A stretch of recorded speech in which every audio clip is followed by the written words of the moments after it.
Ontario PC leader Doug Ford is speaking at a campaign stop in Niagara Falls. Let's listen live. I'm asking the people of Ontario to make your decision.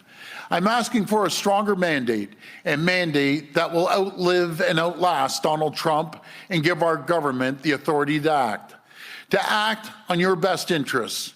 That is why I'm asking for your vote on February 27th. Together, we can build Ontario's economy, protect workers, keep us competitive, clean up our streets, and deliver better care.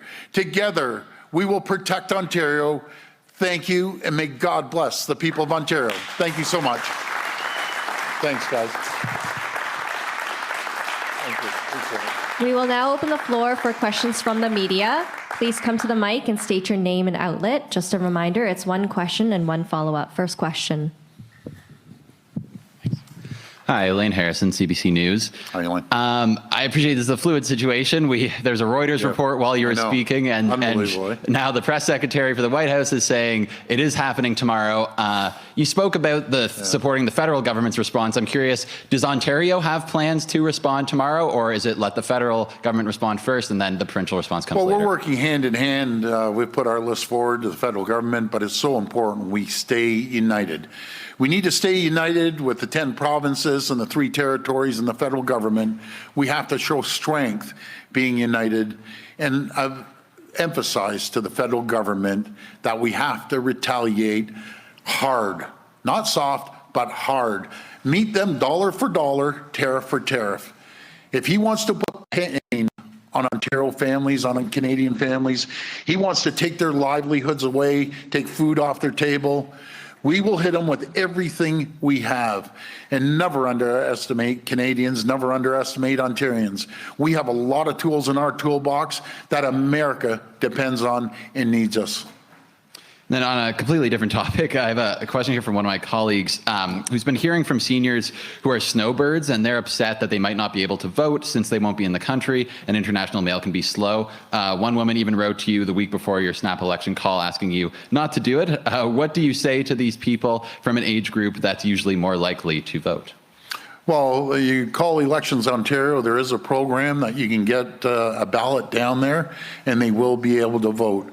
But my message to the seniors, we need to protect our seniors, and the way we protect the seniors, we protect our economy, we protect the jobs, because without our jobs and the economy and the revenue we see from those jobs and the economy, we won't be able to protect healthcare, protect seniors, protect jobs.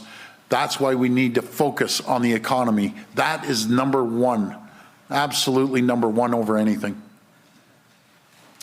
Eric Viano, CHCH News. This past weekend, some community leaders and community members came together in Halton to talk about their concerns about quarries, and they're calling on you to keep a promise you made in 2020. I just want to know what your response is to that, and if you are going to keep that promise you made in 2020. Well, we want to make sure that I just announced that we're going to be expanding the QEW.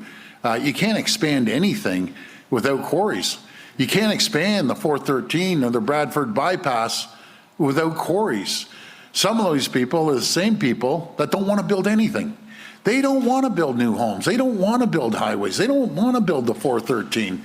I want to build Ontario. I want to create jobs. That's what I want to do. And I just want...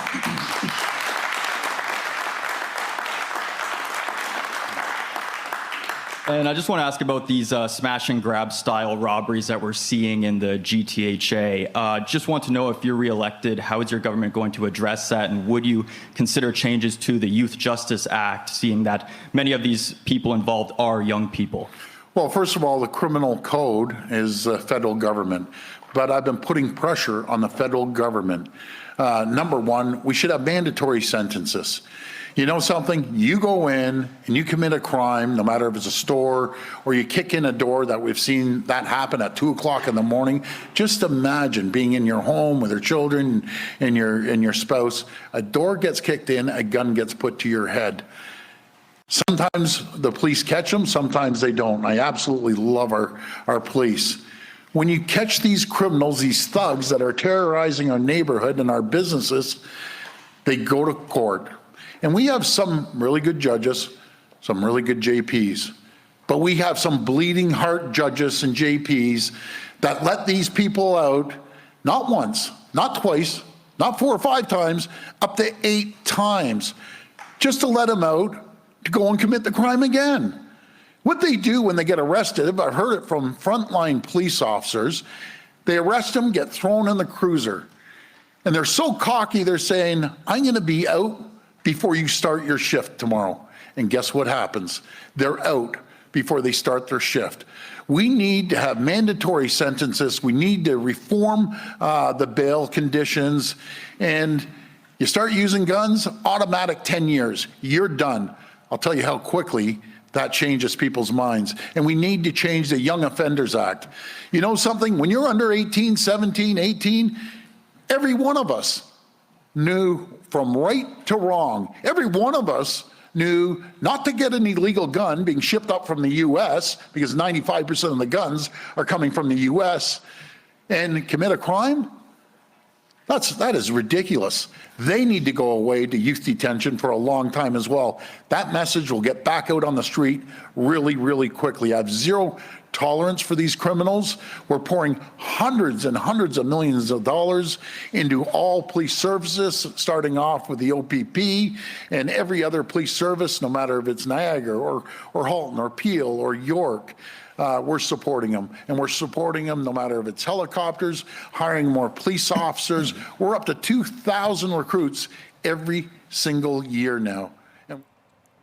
Okay, we've been listening to Ontario PC leader Doug Ford speak at a campaign stop in Niagara Falls. Of the topics he talked about, he touched on the looming 25% U.S. tariffs set to take effect tomorrow. He says that, quote, we have to retaliate hard, not soft. We will hit them with everything we have. Never underestimate Canada. Never underestimate Ontario. He also touched on smash and grabs, the Youth Offenders Act, the Youth Justice Act, and also senior snowbirds who have questions about voting in the winter provincial election.